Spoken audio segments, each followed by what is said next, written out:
சந்தோஷமா ஒருத்தரை காதலிச்சு அவரையே கல்யாணம் பண்ணி லைஃப்ல ராணி மாதிரி இருக்கணும்னு ஆசைப்பட்டேன். ஆனா அதுக்குள்ள இந்த அரேஞ்ச் மேரேஜ் எல்லாத்தையும் தலைகீழ மாத்திடுச்சு. இப்போதைக்கு ஒரு கன்ஃபியூஷன்ல இருக்க. யாருன்னு சரியா தெரியாத ஒருத்தர் கூட லைஃப் எப்படி போக போகுதுன்னு. ஆனா கொஞ்சம் ஜென்டில்மேன் மாதிரி தான் இருக்காரு. பட் நம்ம ஒரு புக் அதோட கவரை வச்சு ஜட்ஜ் பண்ண முடியாது. பார்க்கலாம். இன்னைக்கு நைட்டுக்குள்ள ஒரு கிளாரிட்டி கிடைக்கும் நம்புறேன். லைஃப்ல என்ன திருப்பம் ஏற்பட போகுதுன்னு. கல்யாணத்துல வைக்கிற 7 அடியில நாங்க சேர்ந்து வாழ்றதுக்கான முதல் அடியை இப்ப எடுத்து வச்சிருக்கேன்.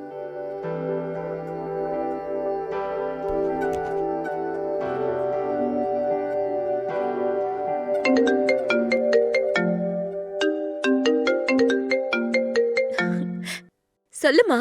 அங்க எல்லாம் ஓகேவா?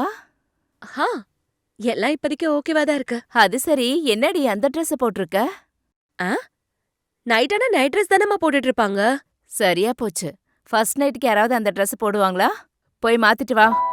அம்மா, என்னால முடியல. கல்யாணம் ஆன பொண்ணுங்க புடவையில தான் அழகா இருப்பாங்க. போய் மாத்திக்கோ. அதெல்லாம் சரி. அப்பா டேப்லெட் சாப்பிட்டாரா? முதல்ல நான் சொல்ற பேச்சு கேளுடி. எனக்கு வாச்சது புருஷ மாதிரி இல்ல, நீதான் என் புருஷ மாதிரி இருக்க. என்னடி அந்த பேச்சு? எந்திரிச்சு போ. சரி.